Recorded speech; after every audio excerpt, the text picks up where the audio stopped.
자,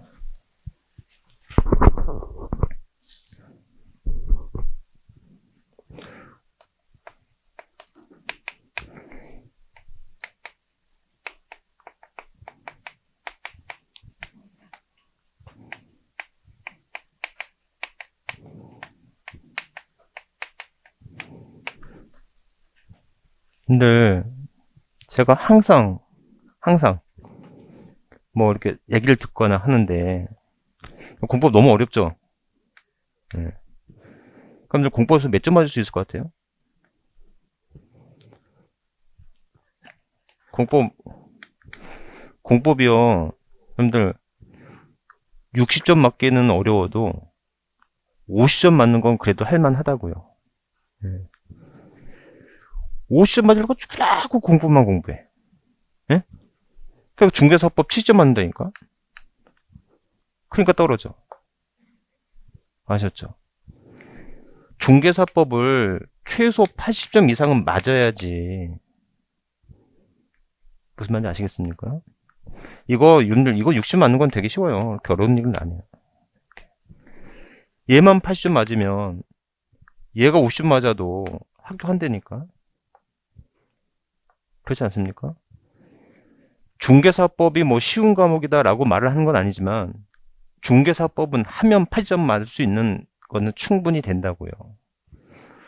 그래서 강조하는데 여러분들 공법 60점 맞을 공부하는 대신에 중개사법 8점 맞는 공부하시라니까요. 중개사법을 9점만 맞아봐요. 이건 떨어질 리가 없다니까. 그렇다고 공법을 꽈락 맞을 걸 그 정도까지 공부를 안 하진 않을 거 아닙니까? 가장 하는데 여러분들 꼭 생각해 보세요. 중개사법 9점만 맞으면 우리 시험이 떨어질 리가 없다니까. 근데 중개사법 9점 맞는 게 어려운 거냐? 그리 어려운 일이 아니란 말이죠. 아셨죠? 여러분들이 공법을 60점 맞을 공부를 하는 것보다 중개사법 90점 맞을 공부를 해서 합격 확률이 훨씬 더 높다니까. 그래서 여러분들 공부할 때 지금부터라도 어떻게 해야 돼요? 중개사법 좀 미리 먼저 시작하시라고요. 미리 시작하는데 그냥 어려우면 시험 점수가 낮아졌다가 쉬워지면 좀 높고 그렇게 공부하지 말고. 아셨죠? 그래서 기본적으로 여러분들 전략과 전술을 짜실 때 중개사법이 80점, 90점이 나오면 우리 시험 2차를 포기할 이유가 없지. 무조건 합격인데. 아셨죠? 그래서 공법을 하지 말라 그런 소리가 아니고 공법을 열심히 해도 50점 맞아요. 대신에 조금 더 노력을 더해서 중개사법을 지금부터 그냥 달달달달 해버려요. 그럼 우리 시험 떨어질 리가 없다니까. 이렇게. 그래서 여러분들 뭐 지금부터 모의고사 걱정 안 하겠지만 뭐 3월달 되면 이제 모의고사를 볼 거예요. 맞죠? 그 모의고사 보면 한 반 이상이 나가 떨어집니다. 왜? 1차만 해야 된다고 생각을 해가지고. 아셨죠? 그런데 3월달부터 중개사법 모의고사 점수가 80점 정도가 나와버리는 점수가 나온다고 하면 2차를 왜 포기하겠냐고요. 아셨죠? 그래서 여러분들 합격 공부를 열심히 하는 것도 좋은데 잘하는 게 더 중요하지 않습니까? 그렇죠? 이게 그래서 어떻게 잘해야 될지 여러분들이 한번 혹시 그런 것들을 한번 생각하면서 하라는 거죠. 자, 어찌됐건 재산세 과세 대상 뭐가 있어요? 토지, 건물, 주택, 선박과 항공기예요. 자, 토지는 다시 어떻게 나타나요? 토지는 분리과세, 별도 합산 대상, 종합 합산 대상 나올 수 있다. 아셨죠? 이 주택은 다시 일반 주택과 별장으로 나올 수 있거든요. 그래서 여러분들 얘네가 중요한 게 나중에 바로 뒤에 이제 종부세를 배우게 되는데 종부세는 분리과세된 종부세 대상이 되지 않고 별도 합산과 종합산만이 종부세 대상이 되는 거예요. 건물 종부세 안 됩니다. 그래서 여러분들 63 빌딩은 종부세 안 내요. 하지만 63 빌딩의 그 토지는 종부세를 내는 거라고. 무슨 말인지 아셨죠? 이렇게. 주택은 종부세 내요. 네, 별장 종부세 안 내요. 네? 이렇게. 선박한 공개 당연히 종부세 대상이 되지 않아요. 이렇게. 오늘 프린트물에 제가 적어놨어요. 프린트물에. 이건 나중에 할 거니까 그거 보도록 할게요. 자, 근데 여러분들 주택 보세요. 주택인데, 그러니까 여러분들 이런 거예요. 만약에 건물이 있고 부속 토지가 있는데 주택이 있고 부속 토지가 있다면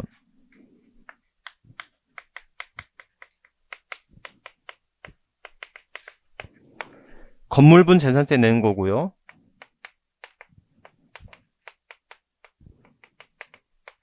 토지분 재산세를 따로 내는 거예요. 아셨죠? 근데 그 건물이 주택이야? 그러면 얘는 한꺼번에 주택분 재산세를 내는 거라고요.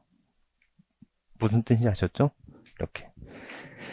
자, 그랬을 때 주택의 부속 토지의 경계가 명백하지 않을 경우에는 그 주택의 바닥 면적의 10배에 해당되는 토지를 부속 토지로 봅니다. 페이지 지금 어디 하고 있어요? 486페이지 동그라미 B번 하고 있어요.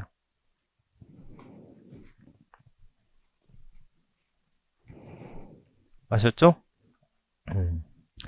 여러분들 공식이에요, 공식. 자, 공식 두 가지. 세율이 2개 이상이면요. 세율이 2개 이상이면 높은 세율 적용합니다. 응? 토지의 경계가 명백하지 않으면 바닥 면적의 10배예요. 제가 왜 공식이라고 하냐면 모든 세목에 공통으로 나오는 식입니다. 아셨죠? 다시 한번 세율이 2개 이상이면 높은 세율, 토지의 경계가 명백하지 않은 바닥 면적의 10배. 이렇게.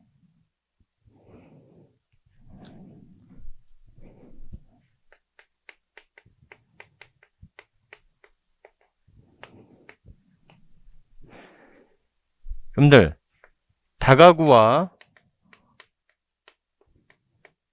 다세대가 있는데 다가구와 다세대는 어떻게 틀리죠? 그럼 혹시 배우셨어요? 다가구는? 네? 옥체 이렇게 하는 거죠. 그렇죠? 주인이 하나, 주인이 여러 개가 아니고 등기가 하나라고 하는 겁니다.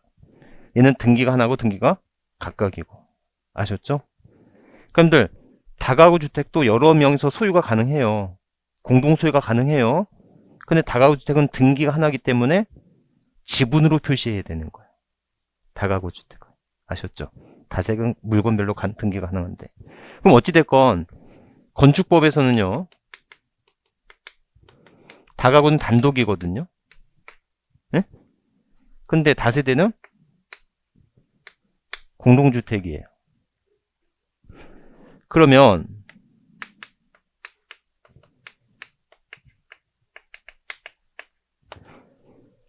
취득세에서나 재산세에서는 다가구 주택을 단독으로 보는 게 유리할까 아니면 공동주택으로 보는 게 유리할까? 자, 나중에 말이죠, 여러분들. 이 주택에 대해서는 세율이 0.2에서 0.1에서 0.4거든요.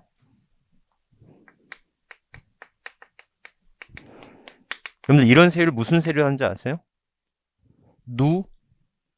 누진세율이라고 하는 거 들어봤죠? 재산세는 주택에 대해서 누진세율이에요. 아셨죠? 별장은 4%예요. 그러니까 여러분들 재산세에서는 다가구 주택이 있는데 이런 다가구 주택을 단독으로 보는 게 유리할까요? 아니면 각각의 주택으로 보는 게 유리할까요? 재산세에서. 다시 한번 다가구 주택이 있는데 이거를 전체를 하나의 주택으로 볼 거예요? 각각을 주택으로 볼 거예요? 세율이 달라진다, 같다? 왜 달라지지? 누진세율이니까. 이거를 1억씩 부는 거 하고 한꺼번에 3억으로 봐서 계산하는 거 하고 셈이 같다 틀리다? 틀려. 맞죠? 뭐가 더 커요? 왜? 무슨 세율이니까? 누진세율이라고 하는 것은 어떻게 돼요, 여러분들? 과표가 올라가면 세금이 올라가는데 과표가 올라가는 것보다 세금이 더 누진 쪽으로 올라간다고. 아셨죠? 그러면 여러분들이 갖고 있는 이런 다가구 주택을 하나의 주택으로 각각 봐야 돼요? 전체를 하나의 주택으로 봐야 돼요? 따로 봐야지 납세자한테 유리하겠지. 이해하셨죠? 그래서 취득세나 재산세는 이거 무슨 채로 본다? 공동주택으로 본다. 얘는 당연히 공동주택이고. 이해하셨죠? 이렇게. 그래서 이게 계속 헷갈려요. 다가구 주택이 세목마다 또 다르게 판단되는 경우가 있어서 그때 다시 한번 하도록 하고. 자, 거기 그래서 C번에 보면 다가구 주택은 1가구가 독립하여 구분 사용할 수 있도록 분리된 부분을 뭘로 본다고요? 1구의 주택으로 본다. 이 경우 부속 토지는 건물 면적의 비율에 따라 각각 나눈 면적을 1구의 부속 토지로 본다. 자, 니은번 겸용주택인데 여러분들, 자, 문제는 뭐냐면 보세요, 여러분들. 이제는 자, 이걸 좀 이렇게 세로로 나눌게요. 이건 상가고 주택이 있다면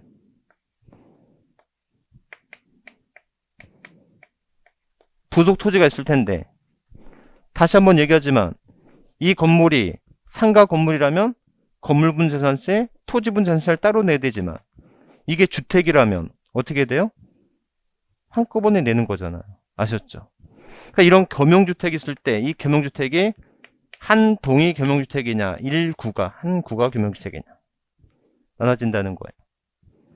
그럼 한 동이 겸용주택이다라고 했을 때는, 자, 이때는 어떻게 되냐?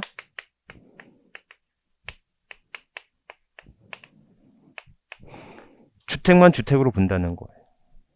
그러니까 우리가 알고 있는 한 동이야. 우리가 알고 있는 한 동.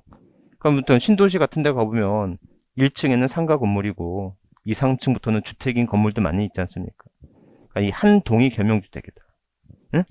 그럼 이때는 어떻게 돼? 이 한 동이 겸용주택이라면 어떻게 된다? 상가는 건물분 재산세 내는 거고, 상가의 부속토지는 토지분 재산세를 내는 거죠. 주택 및 주택의 부속토지에 해당되는 부분은 무슨 분 재산세? 주택분 재산세를 내는 거다라는. 무슨 말인지 아셨죠? 그러면 건물이 주택이냐 아니냐에 따라서 시가 표준액도 달라지고 세율도 달라지고 납기도 달라지는 거. 네? 이렇게 해서 붙으시면 된다. 네, 1구다. 1구가 겸용주택이다라고 한다면 주거용 주택의 면적이 전체 면적의 얼마예요? 50% 이상이라면 이때는 어떻게 봐요? 전부 주택으로 보게 되죠. 아셨죠? 이렇게. 그럼 1구의 뜻이 뭐냐? 여러분들 혹시 예전에 국민학교 시절에 돌아가서 보통 국민학교 정문이나 후문에 문방구 있죠. 그때 문방구 주거 형태가 어땠었냐? 안쪽은 내실, 바깥쪽은 점포였잖아요. 그런 주거 형태가 있었잖아요. 그게 1구야. 그러니까 좀 법적으로 얘기하면 한 동은 소유의 개념이야. 내가 한 동의 건물을 소유하고 있는데 주택이 있고 주택이 아닌 부분이 있다면, 1구는 점유의 개념이야. 점유. 내가 점유하고 있는 면적 중에서 주택인 면적이 있고 주택이 아닌 면적이 있을 수 있어. 그게 1구의 개념이다라는 거예요. 이해하시겠죠? 앞으로 1구 그러면 뭐 생각하면 돼요? 문방구 생각하면 됩니다. 아셨죠?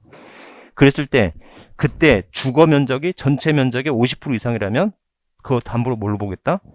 주택으로 보겠다라는 거예요. 아셨죠? 그래서 한 동의 개념과 한 구의 개념인데, 한 동의 개념은 소유의 개념으로 보고 1구의 개념은 점유의 개념으로 주택을 판단하는 거다. 이렇게 하시면 되는 거다. 대충 이해하셨죠? 응. 대충 이해하지 말고 그냥 이해하세요. 이렇게 하죠. 한 동과 1구가 있다라는 거. 응? 이렇게. 아셨죠? 응. 이렇게.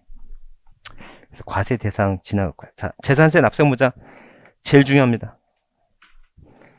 재산세가 문제가 나오면, 여러분들, 재산세가 문제가 나오면 뻔해요. 재산세는 토지 구분하는 문제가 나오고요. 그 다음에 지금 주택에 대한 문제가 나오고요. 그 다음에 납세무자의 문제가 나와요. 이 세 가지 기준만 나옵니다. 그 다음에 또 하나 나온다면 부가와 징수, 절차. 이 문제가 나와요. 다른 건 안 나와요. 이렇게.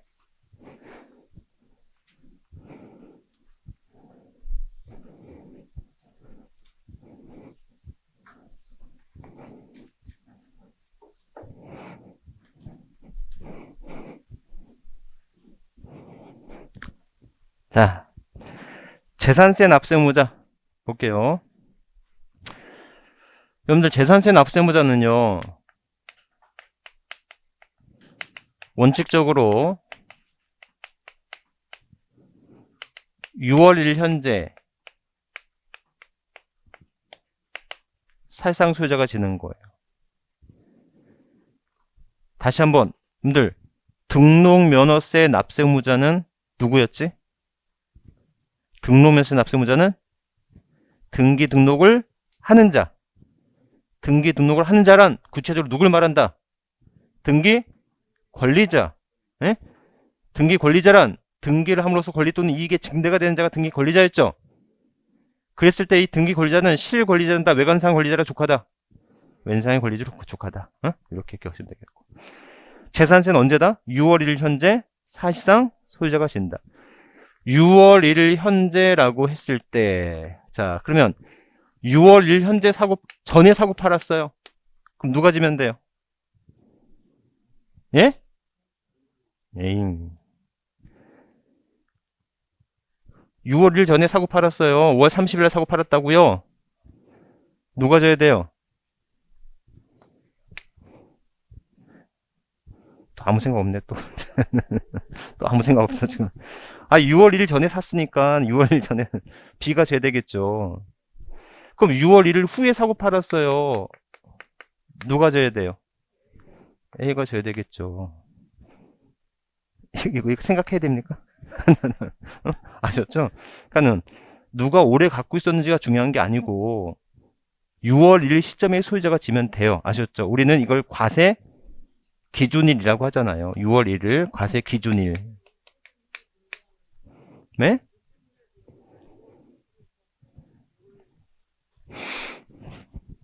좀 이따가 볼 거예요. 자, 아셨죠? 어찌됐건.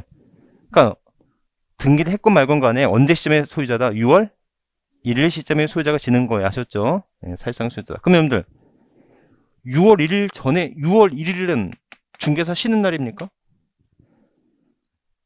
6월 1일 날 잔금을 치를 수도 있잖아요. 그럼 6월 1일 날 사고 팔 때 누가 내야 되지?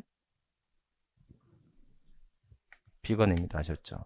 그러니까 6월 1일까지 사고하는 것은 매수자가 내는 거고 6월 1일 이후에 사고 팔았을 때는 매도자가 낸다. 그러니까 여러분들이 내년에 집을 한 채 살려고 해요. 그러면 잔금을 언제로 치는 게 좋겠어? 6월 1일? 바보야. 6월 1일 이후에 사야지. 그래야지 그의 재산세나 종부세를 안 내도 될 거 아닙니까? 이해하셨죠? 이렇게. 그래서 6월 1일 날 기록 판단합니다. 자, 문제는, 그러니까 여러분들 기억하세요. 그러니까 6월 1일도 여러분들 하루도 24시간 있고 24시간 중에 1시간에 60분의 분이 있고 1분에 또 60초의 시간이 있을 텐데, 그럼 6월 1일 언제라고 했을 때 6월 1일 23시 59분 59초에 소유자가 납세를 지면 되는 거다. 이렇게 보면 되는 거. 아셨죠? 그러니까 6월 1일까지는 매수자가 내고 6월 이후에는 매도자가 내는 거다. 자, 이때 사실상 소유자가 공유야, 공유. 공유라면 지분권자가 내면 되고요. 만약에 지분 표시가 없다면 네, 균등한 것으로 내야 됩니다. 아셨죠? 지분의 표시가 없으면 뭐한 것으로 본다? 균등한 것으로 본다. 응? 다만 주택일 때 토지 소유자와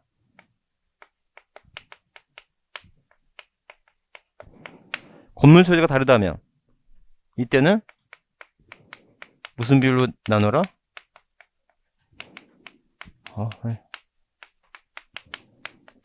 시가평균액 비율로 안 분하도록 한다는 거예요.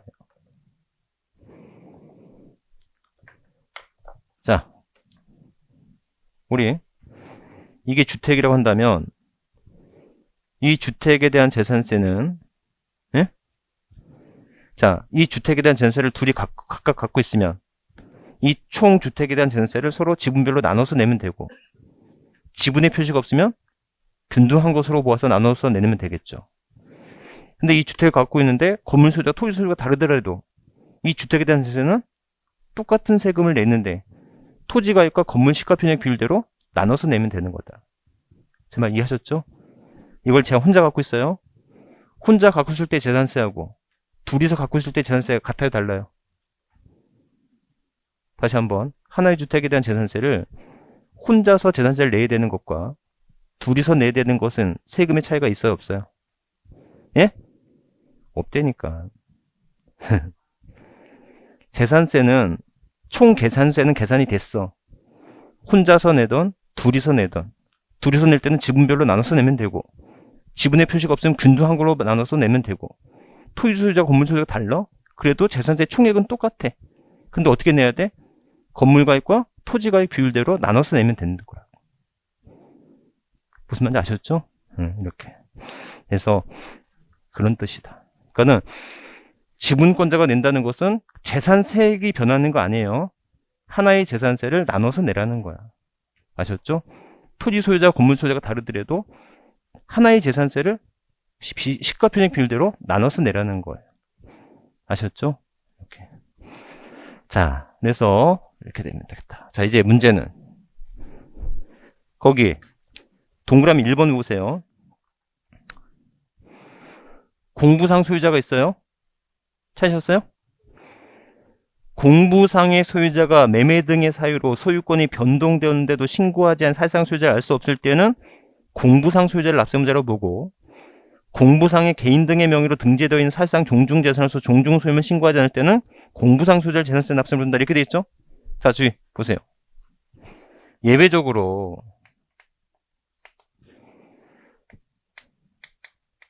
이제 여기가 중요해요. 공부상 소유자가 저해되는데 소유권의 변동이 있음에도 불구하고 뭐 하지 않았어요? 신고하지 않았어요. 두 번째,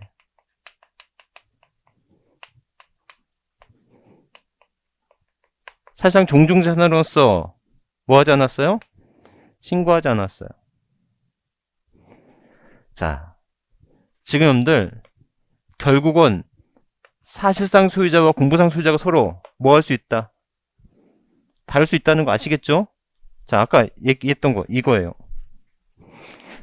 아까 얘기했던 게 이건데, 자, A가 B한테 팔았는데요. 이 B가 등기를 지연하고 있다는 거예요. 아셨죠? 그럼 등기를 지연하고 있으면 A는 여전히 뭐가 되고? 공부상 소유자가 되고, B는 분명히 사실상 소유자가 되겠죠. 돈 다 줬어. 등기만 지연하고 있다니까. 이렇듯이 6월 1일 현재 공부상 소유자와 사실상 소유자가 뭐 할 수 있더라? 다를 수 있더라는 거야. 그러면 재산세는 누가 내야 되는 거지? 응? 자, 본인이 재산세를 고지하는 세무공무원이라고 한다면 저런 상태에서는 고지서를 누구한테 날려보내야 돼요? 왜? 누구? A는 사실상 소유자가 아니라 공부상 소유자이잖아요. 왜? 왜? 알 수가 없으니까. 세무공무원이 신도 아니고. 사실상 잔금이 이루어진 건 알겠는데 그걸 파악할 수 있는 것은 등기가 돼야지 파악할 수 있는 거 아니겠어요. 제 말 이해하셨죠? 그러니까 세무 공무원 입장에서 이거를 사실상 소유자한테 부과하라고 하는 것은 불가능이라고. 그러니까 공부상 소유자가 져야 돼. 여러분들 그러면 B가 왜 등기를 지원하고 있지? B가 왜 등기를 지원하고 있을까? 바로 등기해야 되는데. 응? 재산세? 안 내려고. 아셨죠? 그럼 A는 가만히 있으면 자기가 재산세를 부담할 수밖에 없는 문제가 생기잖아요. 맞죠? 그래서 재산세에서는 소유권 변동신고라는 제도를 두는 거예요. 그런데 공부상 소유자인 A는 자기가 가만히 있다가는 자기가 재산세 납세를 지게 생겼거든. 그래서 소유권 변동신고를 해야 돼요. 이 소유권 변동신고는 언제부터 하면 되냐면 과세 기준으로부터 11일 하면 됩니다. 누가 하는 거예요? 공부상 소유자가 하는 거예요. 무슨 뜻인지 아셨죠? 그래서 여러분들 아파트 분양을 받았고요. 그래서 잔금을 6월 1일 전에 치렀어요. 근데 이런 신축 아파트는 보존 등기가 늦게 나오거든요. 등기가 늦게 나와요. 그런데 어떻게 알고 시군구에서 사실상 소유자한테 재산세를 고지했을까? 라는 겁니다. 아직 등기도 안 됐는데. 예? 건설사가 소유권 변동신고를 다 하는 거예요. 소유권 변동신고를 안 했으면 건설사가 그해 재산세를 다 내야 되는 거거든. 무슨 뜻인지 아셨죠? 그래서 소유권 변동신고를 하게 돼 있고 소유권 변동신고를 했으면 누가 지면 돼? 이제는 사실상 소유자를 확인할 수 있으니까 이때 누가 지면 되고 사실상 소유자가 지면 되고 소유권 변동신고를 못했어. 그러면 어쩔 수 없다고. 누가 져야 돼? 공부상 소유자가 져야 된다는 거. 아셨죠? 그래서 여러분들 뭐 권리 위에 법 위에 잠자는 자 보호하지 않는다는 거잖아요. 그런 말 들어보셨죠? 공부상 소유자가 법 위에 잠자고 있으면 안 된다고. 적극적으로 소유권이 변동됐다는 걸 신고해 줘라는 거야. 그러면 누가 진다? 변동 신고를 했으면 사실상 소유자가 지는 거고. 소유권 변동 신고를 못했어. 못했으면 어쩔 수 없다는 거예요. 아셨죠? 그렇다면 그때 누가 진다? 공부상 소유자가 져야 되는 거다. 아셨죠? 그래서 권리 위에 또는 법 위에 잠자는 자를 보호하지 않는다는 말이 이 소유권 변동 신고에서 적용될 수 있다는 거지. 아셨죠? 나중에 가서 따지고 해도 이건 소용이 없는 거예요. 아셨죠? 재산세를 고지를 바꿀 수 있는 방법은 없다는 거. 소유권 변동 신고를 안 한 이상 이렇게 된다라는 거예요. 아셨죠? 자, 동그라미 2번 볼까요?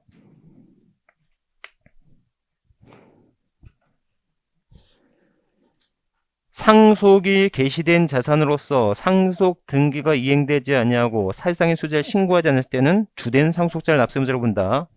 여러분들, 어디서 이거 봤는데?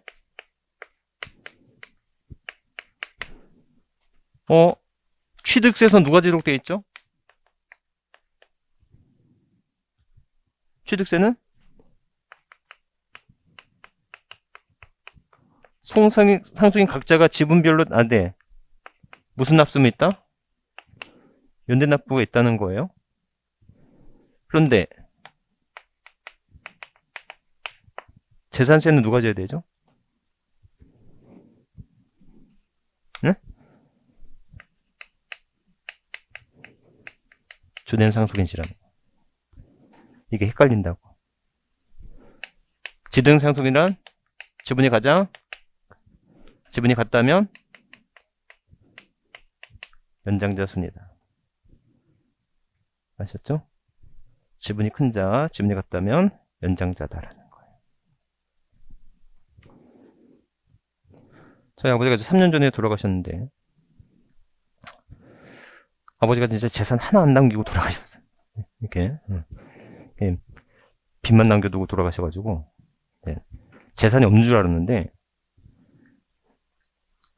고흥군에서 재산세 고지서가 날라온 거예요. 알고 봤더니 선산에 조그만 그게 있었나 봐요. 모르는. 그래서 재산세가 날라온 거 보고 숨겨진 재산이 있나 봤더니 재산세가 한 6천원만가 나왔더라. 자, 어찌됐건 간에 기본적으로 상속이 개시가 됐어요. 저희 집은 엄마하고 이제 아들 삼형제가 있는데 그 재산 있는지도 몰랐어. 그건 취득세도 아직 내지도 않았죠. 아셨죠? 취득세는 엄마하고 우리 삼형제가 같이 연대해서 책임을 내야 돼요. 여기까지 이해하셨죠? 근데 재산세는 누구한테 부과할 거냐라는 거. 재산세는 각각한테 부과하는 것이 아니라 그 중에서 주된 상속인에게만 부과하는 거다. 주된 상속인이 누구다? 지분이 가장 큰 자. 아들 3명이면 111을 갖는데 엄마는 1.5를 갖고 또 111이었다고 한다면 연장자가 지는 거다라는 거예요. 무슨 말인지 아셨죠? 그러니까 취득세는 같이 내야 되고 재산세는 그 중에서 주된 상속인인데 주된 상속인 판단은 지분이 가장 큰 자. 지분이 같다면 연장자 손으로 한다라는 거예요. 아셨죠? 이렇게. 그러니까 여기서도 마찬가지예요. 엄마한테 재산세가 날라왔는데 이거는 신씨의 선산인데 왜 윤씨인 자기가 내야 되느냐라고 해서 나중에 소유권 변동 신고를 과세기일부터 10일 이내 엄마가 야, 이 선산은 윤씨 거 아니고 신동 거야. 신동 장남 거라고 소유권 변동 신고를 하면 그때는 뭐가 된다? 그때부터는 제가 지는 거예요. 제 말 이해하셨죠? 그래서 여러분들 본인이 재산세 납세물을 지지 않아도 되는 경우라면 소유권 변동 신고를 하면 되는 거라고. 아셨죠? 등기가 돼 있으면 가장 좋고 등기가 안 되어 있을 때는 소유권 변동 신고를 했으면 사실상 소유자, 소유권 변동 신고를 안 했으면 공부상 소유자나 주된 상속인이 져야 되는 거라고. 무슨 뜻인지 아셨죠? 이렇게 보시면 되겠고. 자, 세 번째 동그라미 3번 별표.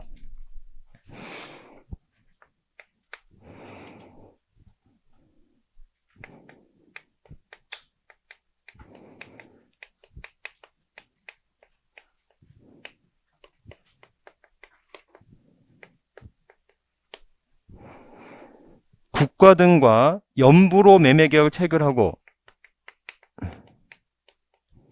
사용권을 무상으로 부여받았으면 이때는 매수계약자가 집니다.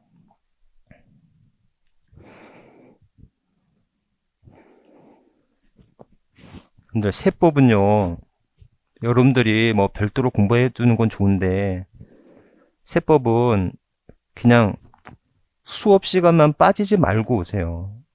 여러분들 세법 이렇게 쉽지 않죠. 어렵죠. 근데 이 공부를 내년 3월달 가서 시작하면 그때는 쉬워집니까?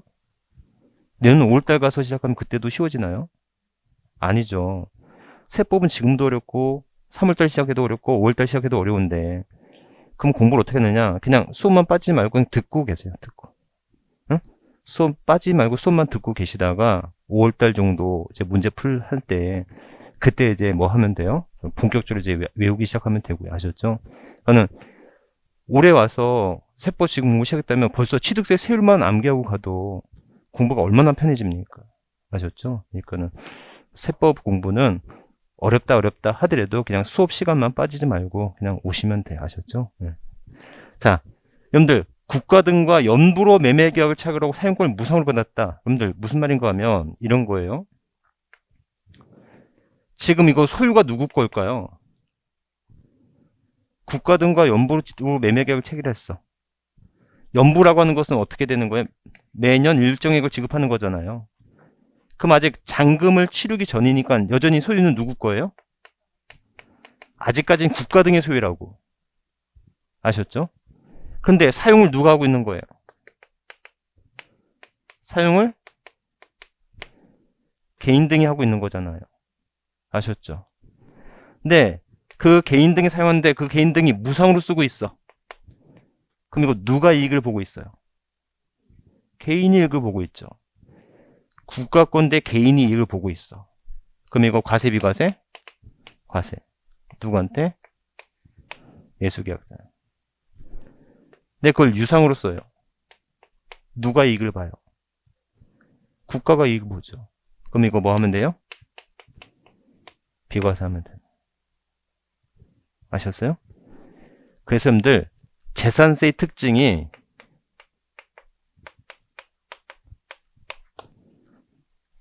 응익과세예요. 여러분들 취득세는요 응능과세야. 이게 좀 학술적으로 중요한 건 아니에요. 그러니까 응능, 능력에 대응되는 세금이라고. 그 능력에 과세하는 세금이야. 응익과세는 뭐겠어요? 그 이익력, 수익력에 차관한 과세라고. 그러니까 그 재산으로 인해서 이익을 보고 있는 사람이 세금을 내야 되는 거예요. 그게 국가와 개인 간의 관계에 있어서 국가 거지만 개인이 이익을 보고 있는 자산이면 과세 비과세? 과세. 그를 누구로 본다? 매수? 계약자로 보는 거예요.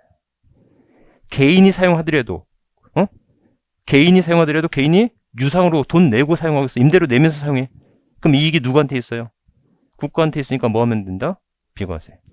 반대로 여러분들 개인의 부동산을 국가의 목적으로 사용할 수가 있겠죠.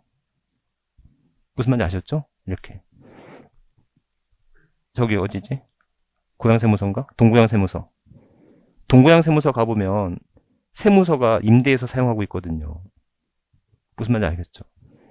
개인의 재산을 국가 등이 사용해. 근데 국가 등이 무상으로 써. 그럼 어떻게 되죠? 그거는 비과세. 국가가 이익을 보고 있잖아. 근데 동고양세무서처럼 개인의 재산을 국가 등이 사용하는데 임대료 내면서 사용하는 거야. 그러면 과세. 무슨 말인지 아셨죠? 여러분들 원래 교회 건물도 재산세 안 내거든요. 재산세가 면제가 돼요. 근데 이 교회가 건물에 임대료 내면서 사용하고 있어. 그럼 당연히 과세를 해야 되겠지. 무슨 뜻인지 아셨죠? 이렇게. 그래서 기본적으로 응익과세다, 재산세는. 그래서 국가 등과 연부로 매매 계약이라면 아직까지는 국가 거야. 잔금 치러지지 않았기 때문에. 아직까지 국가 거지만 개인 등이 그걸 무상으로 쓴다면 이거 뭐 하겠다? 과세하겠다. 그걸 누구로 본다? 매수 계약자로 봅니다. 아셨죠? 이렇게. 여러분들 4번에요. 수탁자를 위탁자로 바꿔주세요. 이거 개정됩니다. 옛날에는 신탁자산에 대해서 수탁자를 납세음자로 했는데 이거 위탁자로 개정 예정이에요. 100% 개정됩니다. 이거는 위탁자가 된다는 거. 이제는 수탁자 납세음을 지지 않아요. 위탁자가 진다. 아셨죠? 근데 혹시 명의신탁이란 말 들어봤습니까? 그럼 여러분들 신탁법에 의한 신탁하고 명의신탁의 차이가 뭐예요? 신탁법에 따른 신탁하고 명의신탁의 차이가 뭘까요? 네? 명의신탁은 불법이고 신탁법인 신탁은 적법이고 그런 차이예요? 근데 신탁법의 명의신탁의 가장 큰 차이가 뭐냐면 신탁법에 의한 신탁은 위탁자와 수탁자가 등기가 돼요. 누가 위탁자고 누가 수탁자인지를 알죠. 무슨 말인지 아셨죠?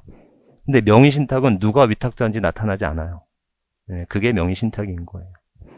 그러니까 등기부 등본을 보면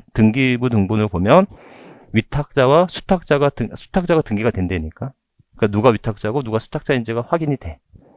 근데 일반 명의신탁의 경우는 누가 위탁자인지는 알 수가 없지. 무슨 말인지 아셨죠? 예, 그런 차이입니다.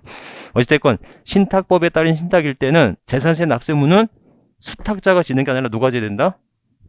위탁자가 져야 됩니다. 당연히 위탁자 거니까 위탁자가 냈어야 돼요. 이게 바뀔 거고요. 아셨죠? 이렇게. 자, 여러분들 나중에 이제 환지 처분 배울 텐데 환지 아직 안 배우셨죠? 예. 이제 나중에 이제 도시개발법 보면 환지 처분을 배우게 될 텐데 환지로 정하지 않고 채비지 보류지로 남겨둔 토지가 있어요. 그러니까 처분을 목적으로 한 토지가 있을 수 있거든요. 공사를 해야 되니까. 그러니까 이런 채비지 보류지는 환지로 정하지 않고 채비지 보류지로 남겨둔 토지는 누가 져라? 사업 시행자가 져라. 그러니까 이런 말들이 여러분들 한 바퀴를 돌아보면, 한 바퀴를 돌다 보면 이제 이런 말들이 어떤 말인지 어느 정도 알게 돼요. 그러니까는 환지가 뭔지 모르는 상태에서 사업 시행자가 져라 이런 말을 이해하기가 쉽지 않죠. 그러니까 이런 건 넘어가자고요. 나중에 공법에서 한 바퀴만 돌면 이 말이 무슨 말인지 이제 알게 된다고요. 아셨죠? 그래서 채비지 보류주로 남겨둔 토지, 환지로 정하지 않고 채비지 보류주로 남겨둔 토지 누가 진다? 사업 시행자가 져라라는 것이고, 임차에 수입할 때는 수입하는 자를 납세 의무자로 봅니다. 이렇게 보시면 되겠다. 그래서 여러분들 재산세 납세 의무자가 시험 문제 매년 나오는 한 문제입니다. 재산세 납세 의무자는 안이 나올 수 없어요. 무조건 나옵니다. 이렇게. 그래서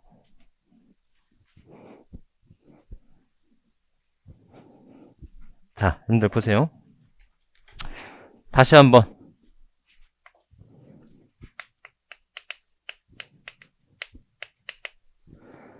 과세 요건이 있다는 거 아니에요?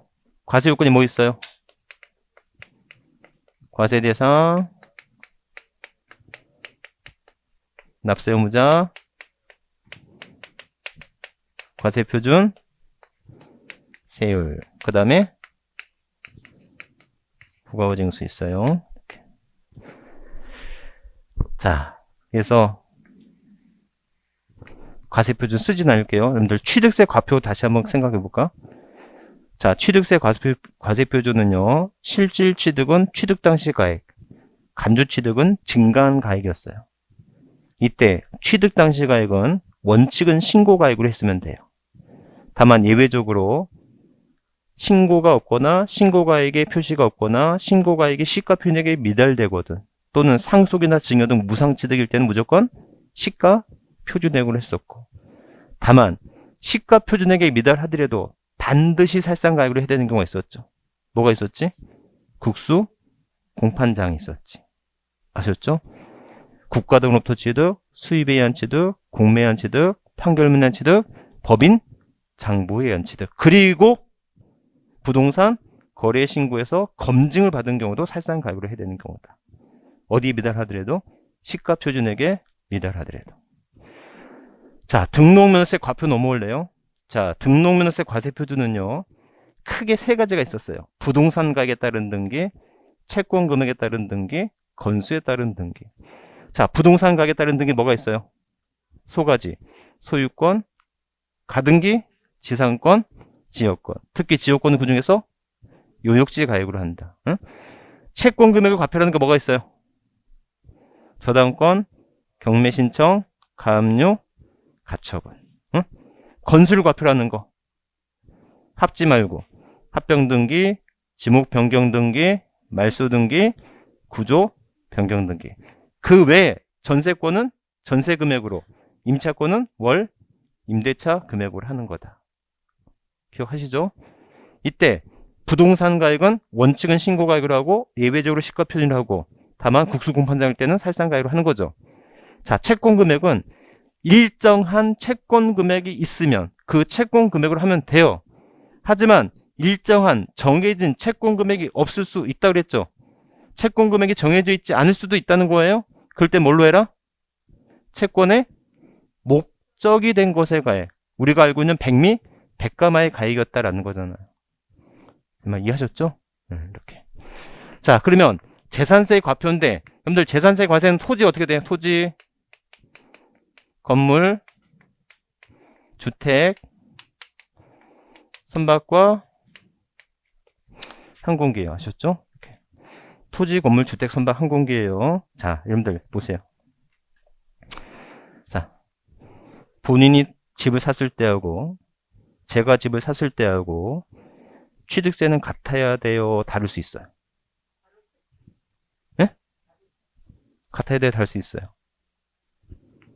이 물건을 똑같은 물건인데 본인 샀을 때고 제가 샀을 때하고 취득세는 같아야 돼요? 다를 수 있어요? 다를 수 있다니까? 왜? 취득세는 취득 당시 가액으로 하는데 그 취득 당시 가액이 신고 가액이고, 본인이 1억에 살 수 있고 1억 5천 살 수 있잖아요. 그러니까 취득세는 다를 수 있다, 같아야 된다? 다를 수 있어.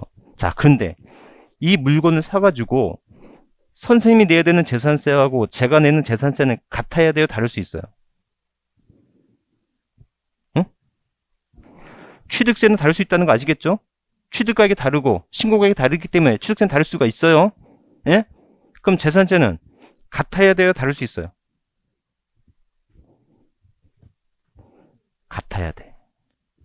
재산세는 같아야 돼. 왜냐면 만약에 이 물건에 대해서 재산세를 다르게 다를 수 있다면 이 재산을 평가해야 되거든요. 그럼 감정평가를 받아야 되고 그 감정평가에 따른 요금이 뭐가 된다? 세금보다 더 크게 나올 거라고. 그러니까 그 어떤 나라도, 그 세계적으로 어떤 나라도 보유세에 대해서는 정부가 부과하도록 돼 있다.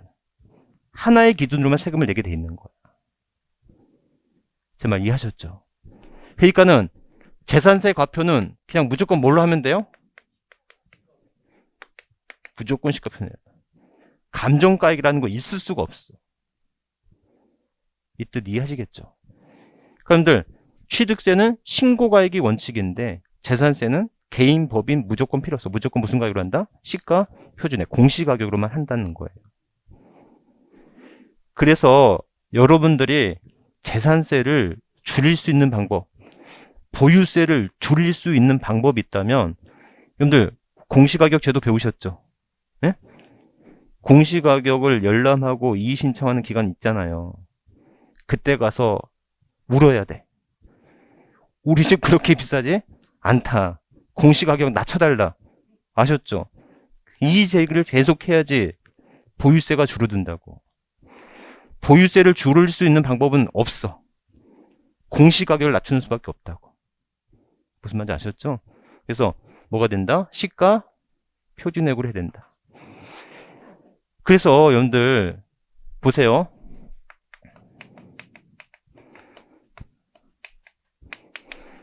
과세표준 곱하기 세율하면 이걸 뭐라고 해요? 산출세액이라고 하잖아요. 아셨죠? 이게. 그럼 여러분들 보유세를 높이는 방법은 과표를 올리거나 세율을 올리면 되겠죠? 이해하셨어요? 그런데 이 과표는, 재산의 과표는 공시가격이잖아요. 세율은 법으로 정해져 있지 않습니까? 그러니까 여러분들 만약에 보유세를 높이는데 세율을 높이면 조세 저항이 생겨. 그리고 국회의 동의가 있어야 돼. 무슨 말인지 아셨죠? 그러니까 보유세를 굳이 세율을 높일 필요가 없지. 뭘 높이면 돼요? 공시가격이 현실화되면 되는 거잖아요. 이해하셨어요? 그래서 요즘에 뉴스 보면 공시가격 현실화 이런 말들이 많이 나온단 말이에요. 그러니까 옛날에는요, 시가가 100원이었으면 공시지가는 20원밖에 안 됐었다고. 지금 많이 올라와서 공시가격이 60%, 70% 정도까지 이제 올라온 거고, 이 공시가격을 최대 90%까지 띄우겠다는 거 아닙니까? 무슨 뜻인지 아셨죠? 이게. 그래서 기본적으로 여러분들 이 시가 표준액이 현실화되면서 너무 높아진 거야. 그러니까 옛날에 재산세를, 그러니까는 뭐가 되냐면, 오늘 여기까지만 할 건데, 공시가격이 현실화되면서 세부담의 증가가 있었죠. 근데 이 세부담의 증가는 조세 저항을 불러온다고. 종부세 많이 높아졌다고 막 징징거리듯이 그런 세부담이 증가가 되면 조세 저항이 늘어나요. 맞죠? 그래서 세부담 증가를 조금이나마 완화할 수 있는 방법이 있어요. 급작스럽게 세금이 많이 늘으면 안 된다고요. 아셨죠? 그래서 토지, 건물, 주택일 때는 공시가격을 100%로 과세하지 않고 여기다가 공정시장가액 비율을 적용합니다. 선박과 항공기는 공정시장가액 비율을 적용하지 않아요. 그러면 토지, 건물 공정시장가액 비율은 70%, 주택일 때는 60%는 거예요. 그러니까 공시가격이 1억이라고 한다면 1억을 과표로 하는 게 아니고 1억에 70%, 1억에 60%만 과표를 삼겠다라는 거예요. 왜 그래야 되는지 알겠죠? 뭐가 너무 높아졌어. 공시가격이 너무 높아졌어. 공시가격이 너무 높아져가지고 그렇게 하면 조세 저항과 또는 세부담의 증가가 너무 급격하게 늘어나기 때문에 뭐를 본다? 공정 시장가액 비율을 적용하는 거다라는 거예요. 공정 시장가액 비율이 몇 프로예요? 70% 주택일 때는 60%. 선박과 항공에는 공정 시장가액 비율 적용되지 않는 거다. 자, 문제 이렇게 나옵니다. 토지분 재산세의 과세 표준은 시가 표준액으로 한다. OX. 다시 한번. 토지분 재산세의 과세 표준은 시가 표준으로 한다. OX. X. 시가 표준액 뭐 곱해야 돼요? 공정 시장가액 비율을 적용해야 돼요. 재산세 과세 표준에 공정 시장가액 비율을 적용하는 것은 토지 건물에 하나한다. OX. X. 공정 시장가액 비율을 적용하는 것은 토지 건물 앤드 주택까지 적용하는 거다. 선박과 항공기는 공정시장가액 적용되지 않는다. 아셨죠? 공정시장가액 비율 이거 또 올해도 나왔어. 시험 문제. 예? 재산세, 토지, 건물, 주택에 대한 과세 표준은 시가 표준액의 공정시장가액 비율을 반드시 적용해야 되는 거야. 아셨죠?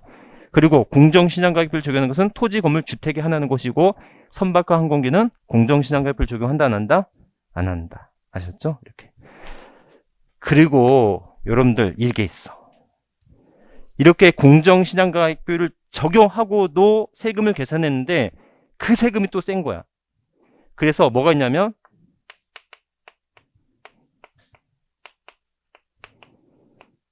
세부담 상한제가 있다는 거예요. 아셨죠? 세부담 상한제인데 세부담 상한제는 토지와 건물일 때는 150% 초과할 수가 없는 거야.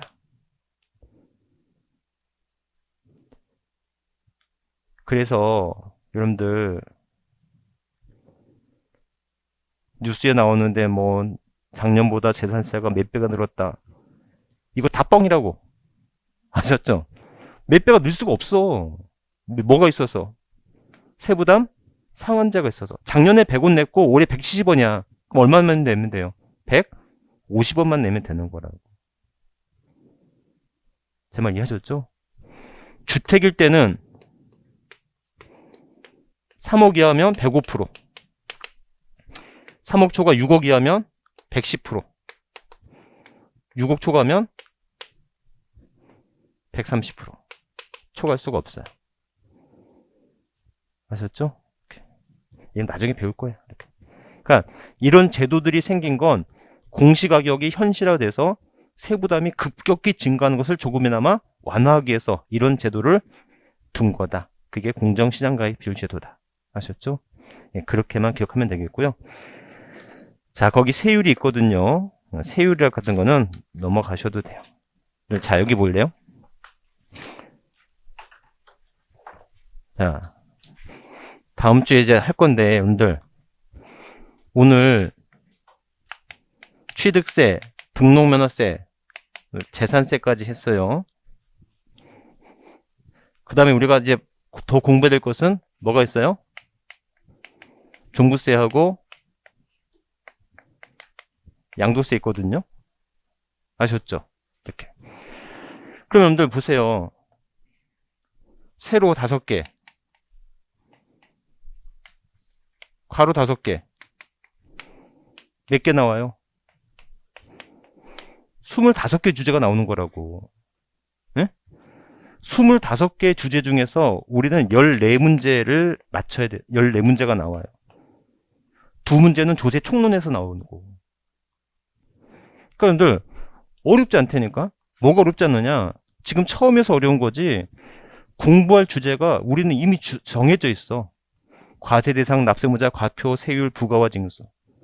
거기에 따른 취득세, 등록세, 재산세, 종부세, 양도세. 이 5 곱하기 5 한 것만 우리가 공부할 주제라고요. 거기서 14문제가 나온다고. 발로 찍어도 맞는다는 게. 아셨죠? 공부가 양이 정해져 있다니까. 그런데다가 주의해. 취득세나 등록면세는 신고 납부 제도야. 맞죠? 그러니까 세액을 신고하고 납부해야 돼. 본인이. 그러니까 취득세나 등록면세는 과표 곱하기 세율이 중요해. 무슨 말인지 아셨죠? 근데 재산세는요. 종부세는 정부 부과제도야. 내가 신고하는 제도가 아니라 정부 부과제도라고. 그러니까 종합부동산세에서는 과표나 세율이 중요하지 않아. 그렇죠? 누가 내야 되느냐? 언제까지 내야 되느냐? 요것만 판단하면 돼, 재산세는. 그러니까 재산세는 과표와 세율을 외울 필요가 없다니까. 대신에 재산세 과표에서는 공정시장가액비율이 적용되고 안 되고의 문제만 있을 뿐이라고. 무슨 말인지 아셨죠? 그러니까는 이게 다 중요한 게 아니라 취득세는 과표와 세율이 중요해. 재산세는 납세의무자가 중요하고 부가와 징수가 중요해. 무슨 뜻인지 아셨죠? 그러니까 어디가 더 중요하고 어디가 덜 중요하고 그런 문제가 있기 때문에 세법 공부는 그렇게 어렵지 않다고. 이게 정해져 있어. 틀이 정해져 있어서 이것만 이제 계속 반복만 하면 되는 거라고. 아셨죠? 그래서 수업만 빠지지 않고 온다면, 이렇게 계속 듣고만 있다면 자동스럽게 공부가 될 거란 말이에요. 아셨죠? 그래서 오늘은 그냥 여기까지. 오늘 여기까지 할게요. 네. 다음 주에 재산세 납세 절차부터 합니다. 세율까지 안 하고요. 자, 수고하셨습니다.